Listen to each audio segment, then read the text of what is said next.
Hello, everybody. Happy freaking Thursday. I got the baby asleep. Oh, I just gave him a bath. I have so much stuff in my hair. Anyways, I got the baby to sleep. So I thought we could talk about breathing circuits today because I feel like we make this more complicated than it has to be. So I want to briefly, quickly explain this to you guys and don't make this something it's not, right? Just take it for what it is. So let's talk about understanding breathing circuits on this Thursday Thrive. So in your anesthesia, like your anesthesia machine, like the model is SPDD, right? Of how it works. You have your supply, your processing, your delivery, and then your disposal. So when we're talking about the delivery of the gases, oxygen, your volatiles, stuff like that, we are talking about breathing circuits. All right.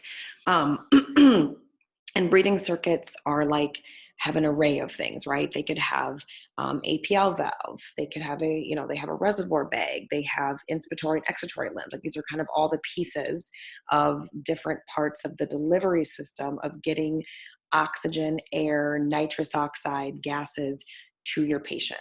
And then you're also getting rid of exhaled CO2, either by soda lime absorption, using high fresh gas flow, whatever it is. So that's all we're doing. We're delivering things to the patient with certain equipment, and there's different ways to classify it. Okay, so let's dive in here. So there's 4 kinds of breathing circuits, right? So your first one is easy. It's just the open one. It's open, nasal cannula. You're actually breathing in atmospheric gases as well, right? Like you're breathing in oxygen that's, being piped in, but you're also breathing in atmospheric gases as well. There's no reservoir bag. There's no rebreathing. Like it's just open in there, right? Your second class is going to be your semi-open one, which is the Maplesons, which we're going to talk really quickly about them in the next slide. Those are the Mapleson circuits. And this has a reservoir bag, right? So you have a reservoir. If you look, I kind of laid it out for you. 2, 3, and 4 all have reservoir bags. The last 2 have rebreathing capabilities, and the last 2 are circle systems. Okay, so just kind of look how that's laid out.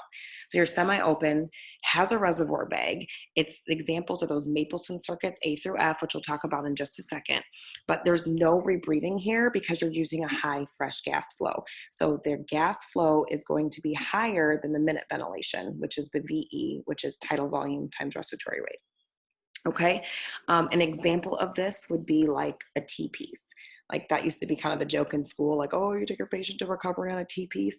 So a T-piece means, can't really extubate the patient for whatever reason. You put them on like a T-shaped kind of corrugated tubing that connects to your endotracheal tube that connects to oxygen. The patient's usually breathing on their own, and it's like a delivery device of oxygen, right? So this is kind of that semi-open.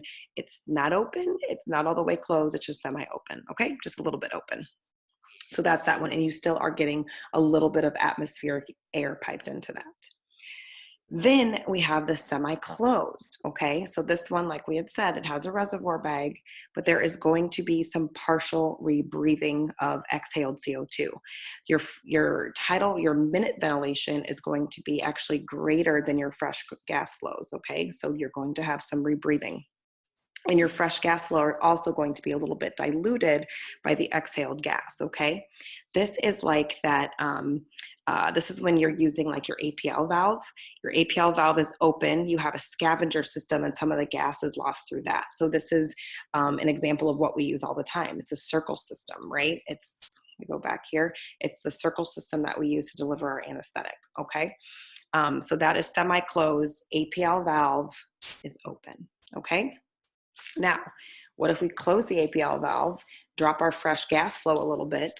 Now we have a closed system, a closed circle system, because we are closed to atmospheric air. You're not bringing anything in from the atmosphere, right? You're completely using that machine to give your patient stuff. APL is closed, low fresh gas flow, and you have complete rebreathing, complete reabsorption of that exhaled CO2 because it's a closed system, right? Is that making sense? I know, don't make this harder than what it is. Just take it for what it is. Use this kind of slide to kind of, when you're studying these, to kind of group it up so you can see like the big umbrella picture of them. Okay, so the Mapleson circuits are considered semi-open. For the boards, they maybe might ask you a couple questions. I know it's definitely in the studying one. The main things to know with these is like, these are just pictures. So these are just different configurations of ways to deliver gases to the patient. That's it. So just different configurations of things. Now the Mapleson A is the best one for spontaneous ventilation patients. The D, which is like a Bain coaxial modification, you'll see that like in your textbook, that is the best one for controlled ventilation. We don't really use B and C in like modern practice. And D, F, and E configurations are very similar to that kind of T-piece model. Okay. All right. I hope that was helpful. Let me know if you have any questions. I'm here. Don't make this more confusing than it has to be. All right. All right. You guys can do this. I am cheering you on. Have an awesome rest of your Thursday.